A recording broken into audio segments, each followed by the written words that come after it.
How to fix high memory usage in PC और laptop. अगर आपके पीसी या लैपटॉप में भी मेमोरी यूजेज बहुत ज़्यादा है और आप कोई भी प्रोग्राम रन करते हैं तो आपको वहाँ पर बहुत ज़्यादा दिक्कत का सामना करना पड़ता है। तो चलिए देखते हैं हम इसे किस तरह से कम कर सकते हैं और फिर अपने कंप्यूटर की परफॉर्मेंस को बेहतर बना सकते हैं।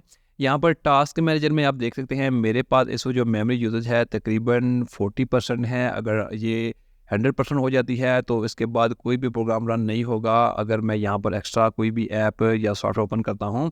तो चलिए देखते हैं कि इसे किस तरह से कम कर सकते हैं और अपने पीसी या लैपटॉप की परफॉर्मेंस को किस तरह से बेहतर बना सकते हैं। आपने कोई भी एक वेब ब्राउज़र ओपन करना है, यहाँ पर आपने download Windows memory cleaner search करना है और इसके बाद नीचे आपको गिटहब की वेबसाइट नज़र आएगी। आपने यहाँ से गिटहब की वेबसाइट को ओपन कर लेना है। जैसे कि मैं यहाँ से वेबसाइट को ओपन कर लेता हूँ। ओपन करने के बाद इसका इंटरफेस आपके सामने कुछ इस तरह से आएगा। यहाँ पर आप देख सकते हैं विंडोज़ मेमोरी क्लीनर है। अगर आप विंडोज़ एक्सपी, विस्टा 7, 8, 10 या 11 जो भी यूज़ करते हैं आप यहाँ पर इस सॉफ्टवेयर को रन कर सकते हैं।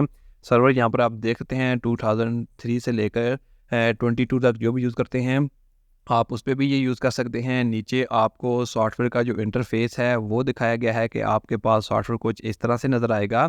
थोड़ा सा स्क्रॉल डाउन करेंगे तो यहाँ पर आपको डाउनलोड का एक बटन नज़र आएगा। यहाँ से अगर डाउनलोड करना चाहते हैं तो डाउनलोड बटन पर क्लिक करेंगे। तो छोटा सा सॉफ्टवेयर है, तकरीबन 1 MB से भी कम है, तो आपने इसको अपने कंप्यूटर में डाउनलोड कर लेना है। तो इसके बाद जो भी डिटेल है, अगर आप मज़ीद डिटेल देखना चाहते हैं तो नीचे आपको इसके फ़ीचर वगैरह जितने भी हैं वो आपको दिखाए गए हैं। मैं फ़िलहाल यहाँ पर अभी ब्राउज़र को मिनिमाइज़ करता हूँ और इसके बाद यहाँ से सॉफ्टवेयर को ओपन करता हूँ। इंस्टॉल करने की ज़रूरत नहीं है क्योंकि ये डायरेक्ट आपके कंप्यूटर में ओपन हो जाएगा। यहाँ पर आप देख सकते हैं कि इसका फर्स्ट इंटरफेस जो दिखाया गया था वो ये हमारे सामने आया है। यहाँ पर सबसे ऊपर लैंग्वेज है, जो भी लैंग्वेज आप रखना चाहते हैं आप यहाँ से सिलेक्ट कर सकते हैं। इसके बाद ऑलवेज़ ऑन टॉप है, इसको सिलेक्ट करना चाहते हैं तो कर लें। ऑटो अपडेट्स है कि अगर जब खुद ब खुद अपडेट हो तो आप इसको भी सिलेक्ट कर सकते हैं। इसके बाद क्लोज़ आफ्टर ऑप्टिमाइजेशन है, इसे भी आप सिलेक्ट करना चाहते हैं तो कर सकते हैं। Close to the notification area, ये आपके नोटिफिकेशन एरिया में चला जाएगा तो आप इसको भी सिलेक्ट कर सकते हैं।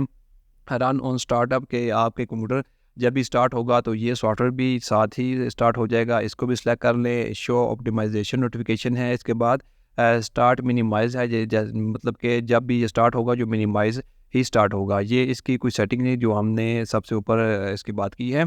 इसके बाद नीचे आपको मेमोरी एरिया का ऑप्शन नज़र आ रहा है। यहाँ पर आप सबसे पहले जो ऑप्शन दिया गया है वो कंबाइंड पेज लिस्ट है, अगर सेलेक्ट करना चाहते हैं तो आप इसको भी कर सकते हैं।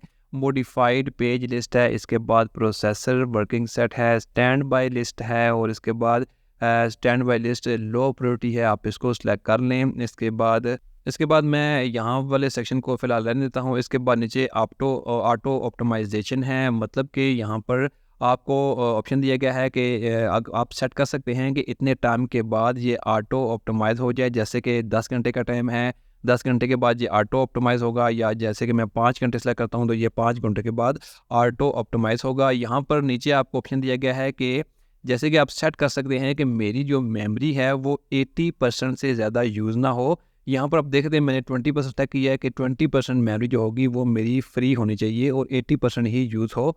तो यहाँ से भी आप इसको सेलेक्ट कर सकते हैं। जैसे कि मैं अभी टास्क मैनेजर को ओपन करके आपको चेक करवाता हूँ। यहाँ पर दोनों का स्टेटस के साथ नज़र आ रहा है। यहाँ पर आप देख सकते हैं टास्क मैनेजर में भी मेरे पास 41% मेमोरी यूज़ है। तो देखते हैं कि हम इसे किस तरह से कम कर सकते हैं। मैं यहाँ पर ऑप्टिमाइज़ बटन पर क्लिक करूँगा तो यहाँ पर ये सॉफ्टवेयर रन होगा। तकरीबन 5 से 10 सेकंड में ही आप देख सकते हैं कि मेरी जो मेमोरी है वो कंप्यूटर की वो 41 से 21% पे आ चुकी है। इस तरह से आप देख सकते हैं कि कितना ज़्यादा फ़र्क पड़ा है कि 41% से ये 21% पे आ चुकी है। तो आप इस तरह से मेमोरी को यूज़ेज को कम से कम कर सकते हैं और अपने कंप्यूटर की परफॉर्मेंस को बेहतर से बेहतर बना सकते हैं, ताकि आप जो भी प्रोग्राम रन कर रहे हैं उसमें आपको किसी किस्म का दिक्कत का सामना ना करना पड़े। Thanks for watching this video.